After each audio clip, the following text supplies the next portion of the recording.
2 ঘন্টা গানের জন্য শিল্পীর পেছনে ব্যয় প্রায় 3.5 কোটি টাকা, অথচ গতবারের চ্যাম্পিয়ন দলের প্রাইজ মানি ছিল 2 কোটি টাকা। এ নিয়ে উত্তাল এখন সামাজিক যোগাযোগ মাধ্যম। আমেরিকায় 90 লাখ টাকায় কনসার্ট করা রাহাত ফতেহ আলী খানকে কেন এত টাকায় এনেছিল বাংলাদেশ, নাকি অর্থ ব্যয় আছে 9-6, এমন প্রশ্ন তুলে সমালোচনা হচ্ছে।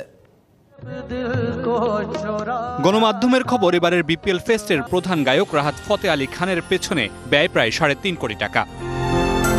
বিদেশে কনসার্টে কেমন পান ফতেহ আলী খান? খুঁজতে গিয়ে জানা গেল অনেক কিছুই। দ্য পাকিস্তানের এক সংবাদ বলছে, সুদূর যুক্তরাষ্ট্রে কনসার্ট করতে গিয়ে $70,000 নেন রাহাত ফতেহ আলী খান, যা বাংলাদেশি টাকায় প্রায় 90 লাখ টাকা। নিজ দেশ পাকিস্তানে কনসার্ট করতে নেন প্রায় 40 লাখ টাকার মতন। কিন্তু বাংলাদেশে রাহাত ফতেহ আলী খানকে দেয়া হলো 3.5 কোটি টাকা, মার্কিন মুদ্রায় যা প্রায় $3 লাখ। সমালোচকরা চোখ কপালে তুলে সামাজিক মাধ্যমে দেখিয়েছেন ক্ষুব্ধ প্রতিক্রিয়া। তাদের প্রতিক্রিয়ায় উঠে এসেছে বিজয়ের মাসে কেন উর্দু গান পরিবেশন, আবার ভারতীয় শিল্পী এড়ালেও হিন্দি গান কেন এড়াতে পারেনি আয়োজকরা। তবে সবচেয়ে বেশি সমালোচনা হচ্ছে রাহাত ফতেহ আলী খানের পারিশ্রমিকের পরিমাণ নিয়ে।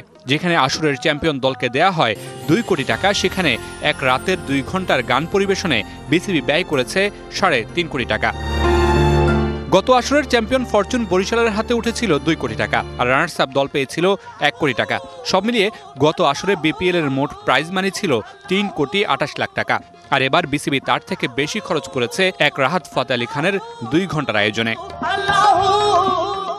জনপ্রিয় শিল্পীর গান শুনতে যাওয়া দর্শকরা সাউন্ড কোয়ালিটি নিয়েও করেছেন অভিযোগ। সামাজিক যোগাযোগ মাধ্যমে সাউন্ড কোয়ালিটি নিয়ে হয়েছে নানা রকম ব্যঙ্গ।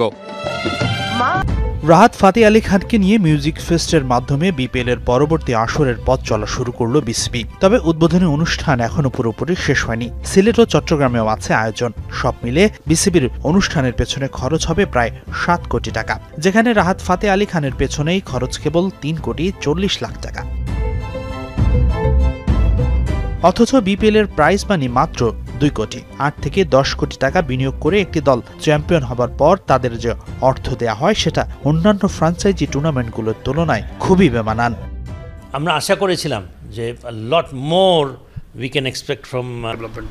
ফারুক আহমেদের নেতৃত্বে ক্রিকেট বোর্ড নতুনভাবে গঠিত হবার পর এবারের বিপিএলকে ঢেলে সাজানোর কথা বলা হয়েছিল, কিন্তু আদতে সব মনোযোগ দেওয়া হয়েছে মাঠের বাইরের আয়োজনের দিকে। মাঠের খেলার মান বাড়াতে বড় কোনো উদ্যোগ নজরে আসেনি। ভেন্যু আছে আগের মতোই, ঢাকা, সিলেট ও চট্টগ্রাম। ফ্রাঞ্চাইজিরা লভ্যাংশের যে দাবি করছিলেন সেটাও পূরণ হয়নি। তাই তো বিপিএল এর মান বাড়াতে এই বিষয়গুলোর দিকে দৃষ্টি দেবার কথা বলছেন পাইলট ও ইশতিয়াক।